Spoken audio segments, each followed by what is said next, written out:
from DC Studios, Clayface.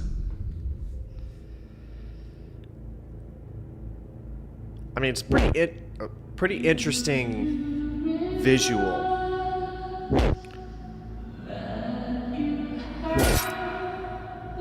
Literally blink and you'll miss it. Right.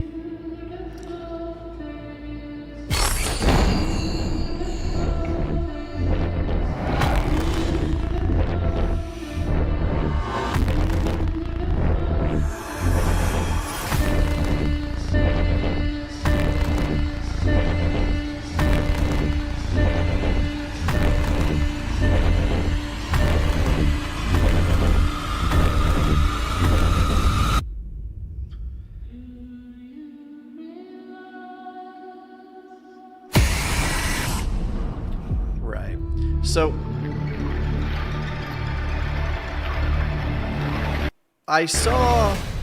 I saw James Gunn talking about this. Maybe it was yesterday. He said that they had never intended to pursue a Clayface movie or anything like that. But he said what happened was after they started working on the DCU reboot, somebody approached, apparently whoever's doing this Clayface movie approached him and pitched the idea, and he loved it so much, like a Clayface horror movie, that he said he wanted to do it. So that's something that I like about this. I like that it was, I really like it when somebody pitches a project they want to do and gets a yes, instead of a studio saying, all right, here's a character in an IP, we want to do a movie, let's figure out who will. So that interests me, is that somebody said, I want to do a movie about Clayface, and I want to make it a horror-like film. But I have some reservations. Number one, will it be a horror film? I mean, let's be honest. DC, and just comic book studios in general, don't have the best reputation for producing horror films and them actually being horror films.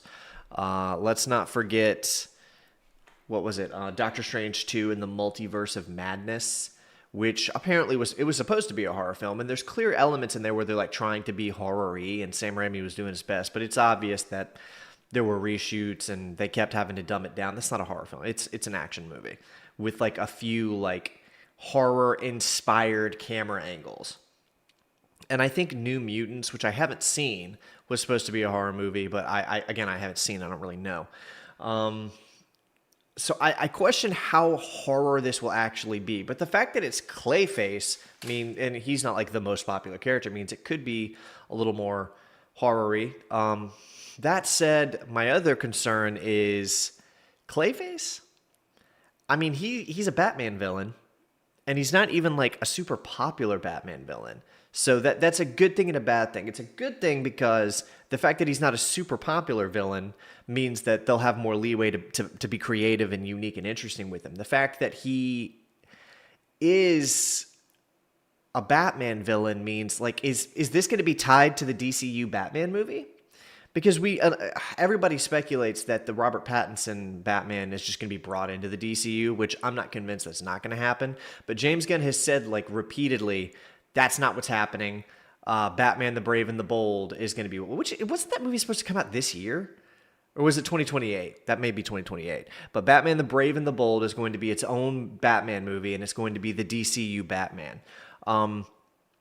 So does this Clayface movie tie into that? Will he appear in the DCU Batman movie? Or will it be like set in the... like if this is DCU and there's a DCU Batman, then they have to be like in the same universe, but will we see them cross over? I'm not sure. I don't know. I'm interested though. I think it looks like a cool movie.